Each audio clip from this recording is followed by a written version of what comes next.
klausimas toks pabaigai.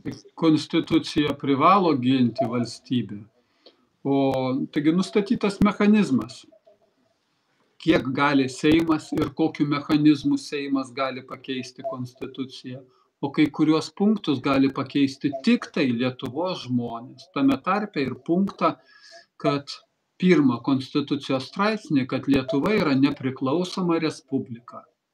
Bet viskas, kadangi kai reikia sumalti ir iš juodo padaryti baltą, tai tada viskas pasidaro nuo detalių. O tada sakoma, kad va čia Lietuva nepriklausoma, bet jinai klauso Briuselio nurodymų dėl to, kad jinai yra nepriklausoma. Bet kokį absurdą galima šitaip susakyti. Kas blaiviam protu yra suprantama, tai juridinę kalbą galima paneigti blaivų protą. Bet aš grįžtu prie to, kad konstituciją priėmė Lietuvos žmonės. Ir savoka nepriklausoma respublika reiškia, kad Lietuvos nurodymai ir įstatymai yra viršesni negu bet kokie iš išorės ateinantis. Mes iš išorės įstatymus galima priimti savo vidinę teisinę sistemą. Tada jie tampa mūsų teisinė sistema. Bet jeigu tas priėmimas yra privartinis, per prievartą turiu priimti, ne tai, kad noriu, oi, koks geras iš užsienio pasiūlymas ir aš jį įdedu į Lietuvos teisinę sistemą. Jis nuostabus ir geras. Kaip gaila, kad pats nesusigalvojau tokio gero priimti. Ne apie tą kalbu. Kalbu apie tai, kad Lietuva neturi teisės atsisakyti. Ji privalo priimti. O jeigu ji privalo ir į savo teisinę sistemą įdėti iš užsienio nurodymus, tai reiškia Lietuva nėra nepriklausoma. O jeigu jinai nėra nepriklausoma, tai reiškia nepriklausomybės praradimo mechanizmas yra nustatytas. Valdžiai, kokia yra problema valdžiai? Realiai beveik neįmanoma paneigti to mechanizmo. Tiesiog neateis tiek žmonių, nesurinksim tiek žmonių, kad būtų galima teisėtom priemonėm atsisakyti Lietuvos nepriklausomybės. Tai ta valdžia paėmė ir sumastė apgavystę, išdavystę, ką jinai ir padarė. Bet vėl, o kodėl buvo ir įdėta ta nepriklausomybės savoka? Todėl, kad mes daugiau nei į Rusiją, nei į kokią kitą sąjungą nebūtumėm įkišti per prievartą. Užtat ir įdėtas buvo šita savoka – Lietuva nepriklausoma. O norint pakeisti nepriklausomybę, reikia, kad 75% žmonių pritartų šitam nepriklausomybės praradimui. Ne nuo atėjusių balsuoti, o nuo išvis gyvenančių Lietuvoje, nuo turinčių teisę balsuoti. Ir šito mechanizmo teoriškai dabar mūsų tie valdantieji, jie negali įvykdyti, kad ateitų tiek ir prabalsuotų tiek. Čia lygiai taip pat, kaip Amerikoje, Jungtinių Amerikos valstijų konstitucijoje yra įrašyta, kad Amerikos prezidentu gali būti tik tai asmuo, kuris yra gimęs Amerikoje. Kodėl šitas buvo įrašyta? Todėl, kad bijojo. Išrinks Amerikos prezidentu anglą ir tas anglas sugrąžins Ameriką į Didžiosios Britanijos imperiją.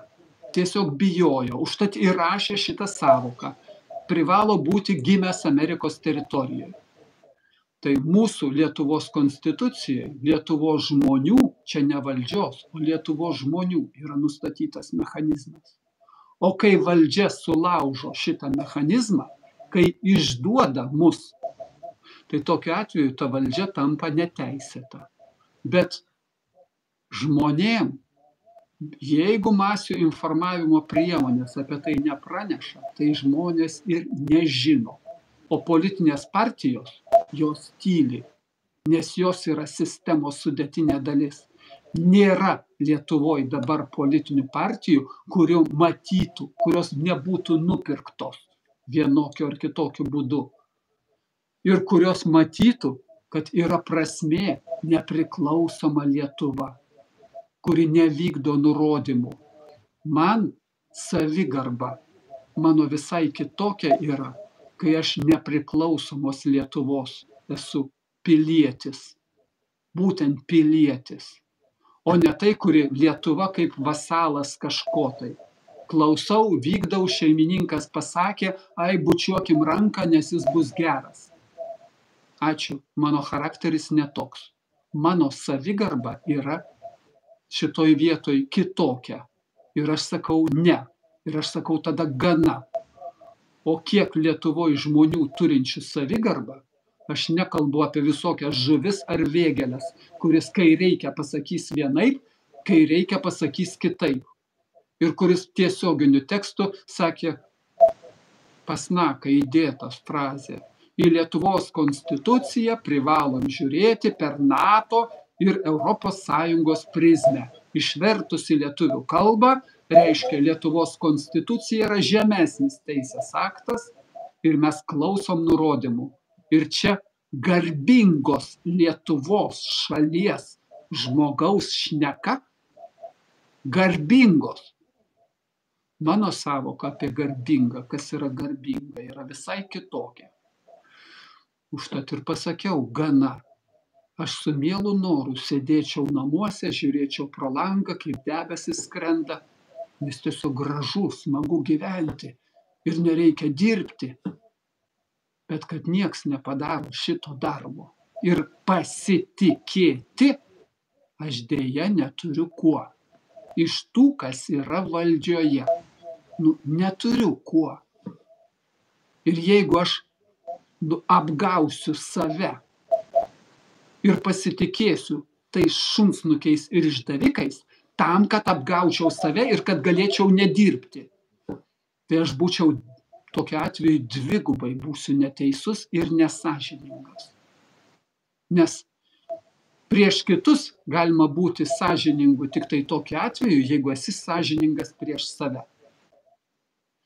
Tai ne iš gero gyvenimo, aš čia pasakiau rugsėjo 5 dieną, kad gana reikia padaryti taip ir taip. Ir nuo jūsų Lietuvos žmonės viskas ir priklauso.